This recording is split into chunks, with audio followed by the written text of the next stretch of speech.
बिस्मिल्लाहिर्रहमानिर्रहीम। Digestion and absorption of carbohydrate का topic start करते हैं। सबसे पहले हमने कार्बोहाइड्रेट का जो स्ट्रक्चर है ना, उस पे हमने वीडियो जो हमने वो अपलोड कर लिया ऑलरेडी। अब आते हैं डाइजेशन एंड एब्जॉर्प्शन की तरफ।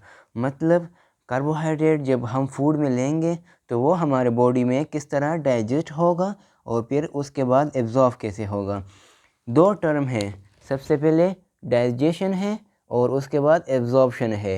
डाइजेशन एक अलग टर्म है और एब्जॉर्प्शन उसके बाद। डाइजेशन जो है ना, यानी हम अगर फूड कार्बोहाइड्रेट होंगे ना, उसमें फूड लेंगे तो हमारे फूड में कार्बोहाइड्रेट होंगे, उसको हम डाइजेस्ट करेंगे। मतलब chemical breakdown of food is called digestion. हम उसको क्या करेंगे, मुख्तलिफ पीसीस में कन्वर्ट कर लेंगे। मतलब लार्ज मॉलिक्यूल से हम उसको शॉर्ट मॉलिक्यूल में ट्रांसफ़र कर लेंगे, इसको हम क्या कहते हैं, डाइजेशन कहते हैं। फिर उसके बाद है एब्जॉर्प्शन। एब्जॉर्प्शन किसे कहते हैं? एक्चुअली एब्जॉर्प्शन जो है ना, वो जब वो स्मॉल मॉलिक्यूल में ट्रांसफ़र हो जाएंगे, फिर उसको हमारे बॉडी एब्जॉर्ब करेगी और जहाँ पे उसकी ज़रूरत होगी वहाँ पे ट्रांसफ़र करेगी। मतलब एब्जॉर्ब हो के वो वहाँ पे पोर्टल वेन के थ्रू जाएंगी बॉडी को। और डाइजेशन लार्ज मॉलिक्यूल से ब्रेक डाउन होके वो स्मॉल मॉलिक्यूल बनाएंगे। अब हमारा जो टॉपिक है वो डाइजेशन ऑफ कार्बोहाइड्रेट है। मतलब कार्बोहाइड्रेट को हमने डाइजेस्ट करना है, उसकी ब्रेक डाउन करनी है। ठीक है। अब डाइजेशन जो हमारे बॉडी में होती है वो 3 जगह पे होंगी। कहाँ कहाँ पे होंगी? वो सबसे पहले स्टार्ट होंगी माउथ में। ठीक है, माउथ में, फिर उसके बाद है स्टमक, फिर उसके बाद है इंटेस्टाइन। ठीक है, ये 3 पार्ट्स है जहाँ पे डाइजेशन होंगे। अच्छा, स्टार्ट करते हैं माउथ से। फर्स्ट कहाँ पे होंगी? माउथ में होंगी। तो माउथ में क्या, जब हमारे फूड में क्या होंगी, कार्बोहाइड्रेट होंगी ना, तो वो कौन से कार्बोहाइड्रेट होंगी? वो होंगी in the form of polysaccharide.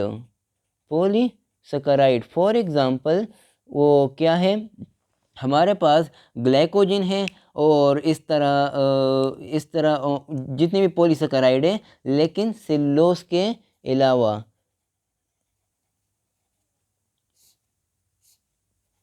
Cellulose हमारे बॉडी में डाइजेस्ट और नहीं होती है और ना ही एब्जॉर्ब होती है, सिर्फ ओनली होती है ग्लाइकोजन और दूसरा कोई और है। ठीक है, तो यही होंगे। क्यों होती हैं, क्यों सेलुलोज क्यों नहीं होंगी, उसका भी रीज़न मैं बाद में बताता हूँ।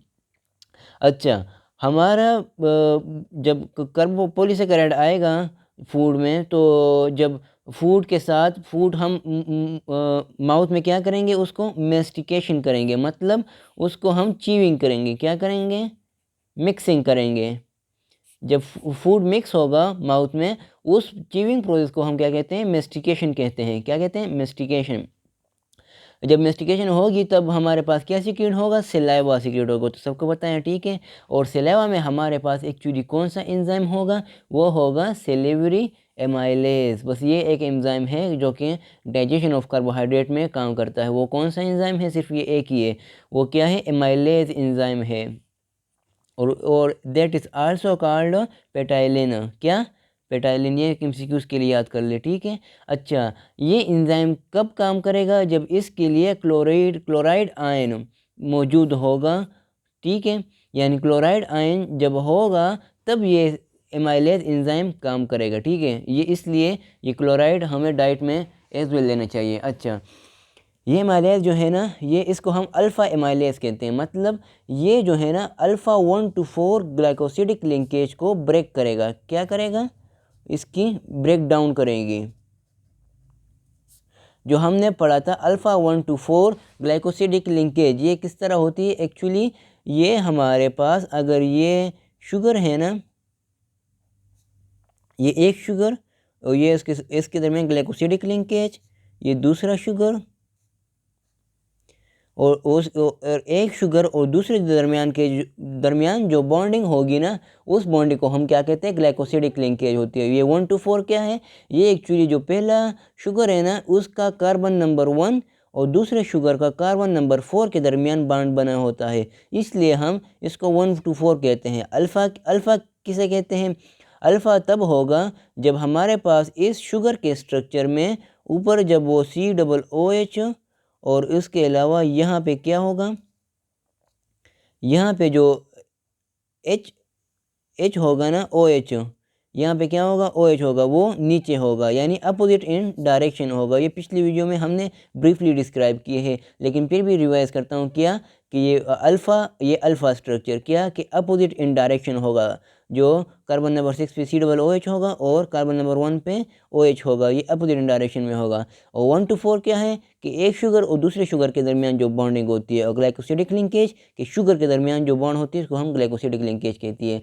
तो जो हमारे पास एमाइलेज एंजाइम है ना, वो एक्चुअली इस बॉन्ड को ब्रेक करता है। जब बॉन्ड को ब्रेक करेगा तो हमारे पास स्मॉल मॉलिक्यूल आएंगे, क्या, ये शुगर, इस तरह स्मॉल शुगर हमारे पास आएंगे। ये माउथ में काम करता है सेल्यूलर एमाइलेज। पीएच इसका ऑप्टिमम पीएच है 6.7, ठीक है, ये इस पीएच में काम करेगा। अगर ये पीएच इस तरह इससे कम होगा तो काम नहीं करेगा। उसका भी इसके बाद ये जब फूड के साथ ये एमाइलेज होता है ना, तो फिर ये स्टमक में आएगा। स्टमक में फिर हमें पता है कि उसकी पीएच कम होती है, एसिडिटी होती है ड्यू टू HCl और सेवरल एंजाइम्स। तो हम स्टमक में फिर पीएच कम हो के 2 to 3 आ जाता है। वहाँ पे कोई एंजाइम काम नहीं करता, क्यों, क्योंकि एमाइलेज के लिए जो पीएच चाहिए होता है ना, वो 6 to 6.7 और 7 चाहिए होता है। तो लेकिन हमारे पास स्टमक में कौन सा पीएच होगा, 2 to 3, इसलिए ये यहाँ पे काम नहीं करेगा। लेकिन फिर भी हमारे पास HCl जो होता है ना, वो सक्रोज को फ्रक्टोज प्लस ग्लूकोज में कन्वर्ट करता है। ये स्मॉल अमाउंट में होता है, ठीक है। ये हो गया स्टमक में इसकी डाइजेशन।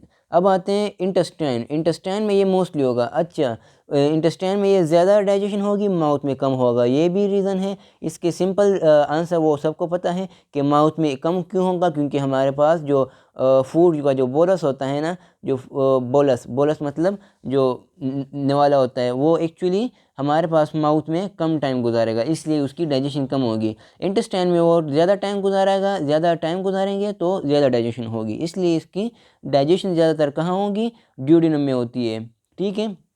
अच्छा, वहाँ पे हमारे पास पेंक्रियाटिक जूस, पेंक्रियास से एक एंजाइम सिक्रीट होगा, उसको हम कहेंगे पेंक्रियाटिक एमाइलेज, ठीक है। और जो सेलिवरी ग्लैंड में से सिक्रीट होती है उसको हम सेलिवरी एमाइलेज कहते हैं। दोनों एक ही चीज़ है, दोनों का एक ही फंक्शन है, लेकिन सिर्फ नाम चेंज है। इसको हम क्या कहेंगे, pancreatic amylase, also called alpha amylase. ये भी वही बॉन्डिंग ब्रेक करेगी, अल्फा 1 to 4 ये, ठीक है। अल्फा 1 to 4 अगर कौन सी पॉलीसेकेराइड में होती है, ग्लाइकोजन हो गई और स्टार्च, ये दो चीज़ें हैं, ठीक है। ग्लाइकोजन और स्टार्च ने ये दो चीज़ें इसको ब्रेक डाउन करेगी, लेकिन सेलुलोज को नहीं करेंगे, क्यों, क्योंकि उसमें बीटा 1 to 4 है। कौन सा है, बीटा 1 to 4। तो एमाइलेज हमारे पास बीटा को ब्रेक डाउन नहीं करता, इसलिए ये अनडाइजेस्ट होके वेस्ट हो जाएगा सेलुलोज। अच्छा, जब इंटेस्टाइन में आएगी, इंटेस्टाइन में फिर वही सेम चीज़ें हैं कि इसको क्लोराइड आयन चाहिए होगी और वो फिर इसको डाइजेस्ट करेगी। अच्छा, जब ये स्मॉल मॉलिक्यूल में कन्वर्ट हो जाएगी, मतलब ये पॉलीसेकेराइड से कि हमारे पास क्या बन गई, डाइसेकेराइड। क्या बन गई, डाइसेकेराइड। पॉलीसेकेराइड हम फूड में लेंगे, उसको डाइजेस्ट किया किसने, एमाइलेज ने। किसने, एमाइलेज ने डाइजेस्ट किया, और किस फॉर्म में लाया, डाइसेकेराइड के फॉर्म में लाया, ठीक है। अब उसके बाद जब डाइसेकेराइड से फिर वो मोनोसेकेराइड में कन्वर्ट होगा, किस चीज़ में, मोनो में। डाई से फिर वो मोनो में कन्वर्ट होगा, और उसको कौन कहेगा, डाइसेकेराइडेज। मतलब वो एंजाइम जो कि डाइसेकेराइड को मोनोसेकेराइड में कन्वर्ट करेगा। वो 3 एंजाइम है, क्या, 3, माल्टेज, सक्रेज एंड आइसोमाल्टेज, और उसके साथ लैक्टेज। ये 3 एंजाइम, इसके नाम याद कर ले, क्या क्या, माल्टेज, जिसके आखिर में ASE आएगा। क्या आएगा, ASE। वो क्या होगा, एंजाइम होता है एक्चुअली, क्या, वो स्प्लिटिंग एंजाइम होगा, क्या, लाइसिस करेगा। जिसके आखिर में ASE आते हैं वो एक्चुअली एंजाइम होते हैं, ठीक है। तो ये माल्टेज, तो ये किसकी बैकग्राउंड करेगा, ये माल्टोज की करेगा। किसकी करेगा, माल्टोज की। सक्रेज, ये किसकी करेगा, ये सक्रोज की करेगा। आइसोमाल्टेज, ये किसकी ब्रेकडाउन करेगा, आइसोमाल्टोज की। लैक्टेज, ये किसके ब्रेकडाउन करेगा, लैक्टोज की करेगा, ठीक है। ये तो सिंपल हो गया। अच्छा, ये हमने स्क्रिप्ट यहाँ पे ड्रा किया, ओवरव्यू,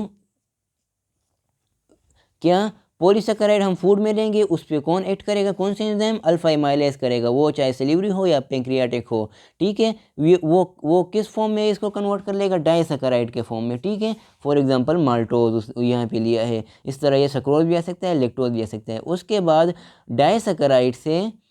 डाइसेकेराइड से मोनोसेकेराइड पर कन्वर्ट होगा, ठीक है, क्योंकि हमारे बॉडी में ओनली एब्जॉर्बेबल फॉर्म है वो मोनोसेकेराइड है, इसलिए ये पॉलीसेकेराइड से मोनोसेकेराइड के फॉर्म में आएगा, ठीक है। ना ये पॉलीसेकेराइड के फॉर्म में एब्जॉर्ब होगा, ना ये डाइसेकेराइड के फॉर्म में एब्जॉर्ब होगा। ओनली एब्जॉर्बेबल फॉर्म कौन सा है, मोनोसेकेराइड। फिर ये यहाँ पे सारा मोनोसेकेराइड के फॉर्म में होके एब्जॉर्ब होगा। अब एब्जॉर्प्शन के प्रोसेस पे आते हैं कि एब्जॉर्प्शन हमारे बॉडी में कैसी होती है। हमने यहाँ पे फर्स्ट में लिखा है कि only monosaccharide are absorb, disaccharide और पॉलीसेकेराइड एब्जॉर्ब नहीं होगा, ठीक है। ये भी एमसीक्यूज के लिए मोस्ट इंपॉर्टेंट है कि कौन सा फॉर्म एब्जॉर्बेबल है। उस पर फिर आप लोग को एग्जांपल देंगे, ये नहीं कहेंगे कि मोनोसेकेराइड हो। फॉर एग्जांपल यहाँ पे आप लोग को कहेंगे कि माल्टोज एंड ग्लूकोज प्लस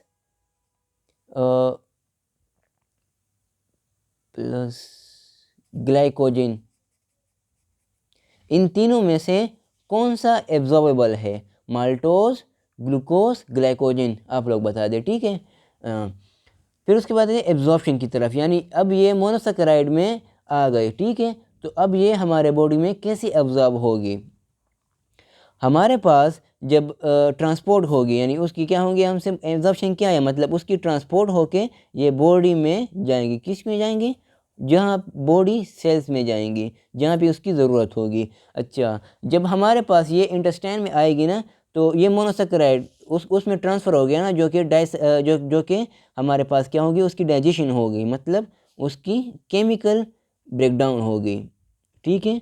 वो मोनोसेकेराइड के फॉर्म में आ गए। और मोनोसेकेराइड हमारे पास कौन कौन से हैं, फ्रक्टोज हैं, ग्लूकोज हैं एंड गैलेक्टोज है, ठीक है। तो हमारे पास ये 3 स्टेजेस में ट्रांसपोर्ट होगा। कौन से, कितने स्टेजेस में, 3 स्टेजेस में। ये सबसे पहले इंटेस्टाइन के ल्यूमन में आएगा, जो कि सबसे आउटर पार्ट होता है, ठीक है, ल्यूमन में आएगा। ल्यूमन से फिर ये इंटेस्टाइनल एपिथेलियल सेल जो कि इनसाइड होता है वहाँ पे आएगा।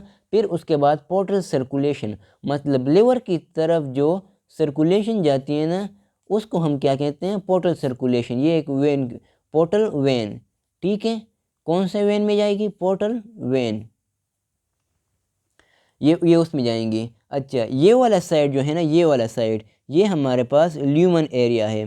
कौन सा, ल्यूमन ऑफ इंटेस्टाइन, जो कि आउटर, यहाँ पे हमारे पास जूडिनम वाला जो एरिया है। फिर उसके बाद ये अंदर जो अंदर का इंटेस्टाइनल एपिथेलियल सेल है, ठीक है, ये इंटेस्टाइनल एपिथेलियल सेल, ठीक है। और यहाँ पे ये फिर कहाँ, किस तरह जाएगा, ये फिर पोर्टल सर्कुलेशन के थ्रू पोर्टल वेन में जाएगा, ठीक है। अब आते हैं ये कैसे ट्रांसपोर्ट होता है। हमारे पास 2 ट्रांसपोर्टर है, ये याद कर लें कि यहाँ पे जो ट्रांसपोर्टर है ना, वो जो कि चैनल्स है, वो कितने हैं, 2 है। 2 ग्लूकोज ट्रांसपोर्ट, 2 ट्रांसपोर्टर है जो कि ग्लूकोज को ट्रांसपोर्ट करेगा। कौन सी ग्लूकोज को, मोनोसेकेराइड को। एक है SGLUT, एक है ग्लूट, ठीक है। ये है 1, ये है ग्लूट 2, ठीक है। ये इस तरह है सोडियम ग्लूकोज ट्रांसपोर्टर, ठीक है। और ये सिर्फ क्या है, ग्लूकोज, मतलब इसमें क्या होगा, इसमें सोडियम होगा, इसमें सोडियम नहीं होगा, ठीक है।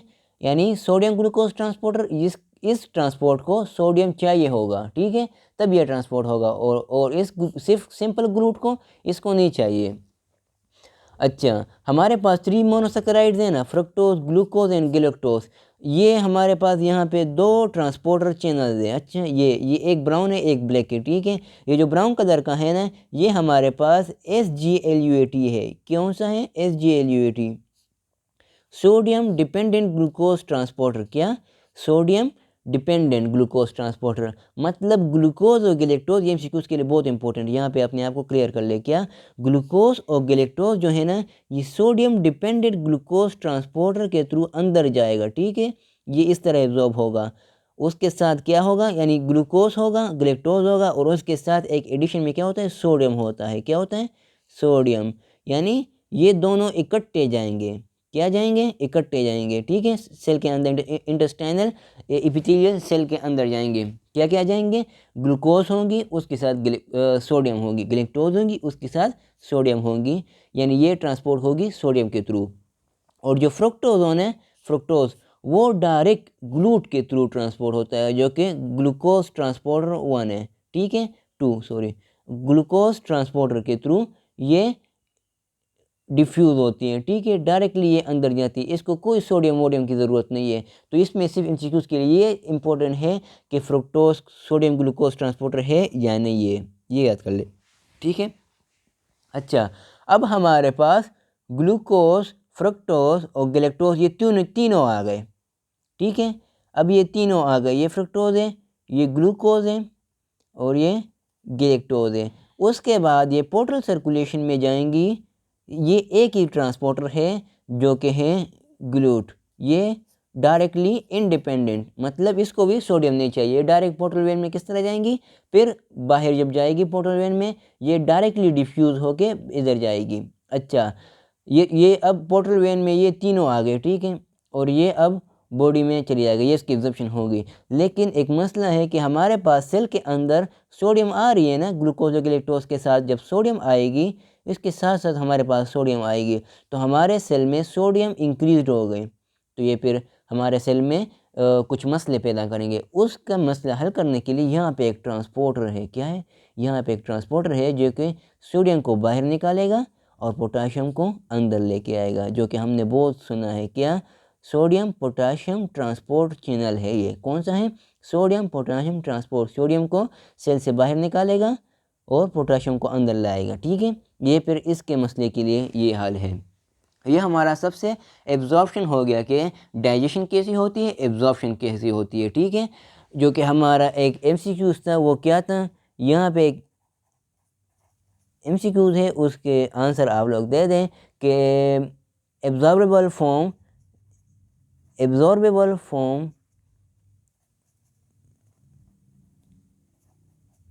Of glucose is, absorbable form of glucose is, हमने क्या क्या कहा, हमने कहा माल्टोज, उसके अलावा गैलेक्टोज, उसके अलावा स्टार्च और उसके अलावा सेलुलोज। इसमें से कौन सा ठीक है, ये अब लोग बता दें। अच्छा, ये एक MCQ है। उसके अलावा जो दूसरा नंबर हम आपको MCQ बनाते हैं कि fructose is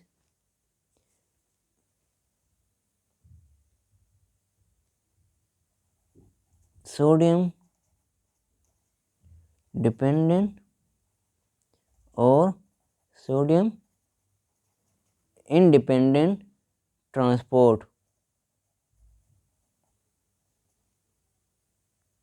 fructose need sodium dependent और sodium independent transport for absorption, ठीक है। ये दो क्वेश्चन है जो कि मैंने यहाँ पे बना दी। इस तरह आप लोग बहुत सारे जो क्वेश्चन होगी वो आप लोग हल करके इस तरह आगे जाते हैं। ये हमारे पास पूरा digestion and absorption of carbohydrate हो गया। फिर भी अगर कोई कन्फ्यूजन हो तो आप लोग पूछ सकते हैं। थैंक्स।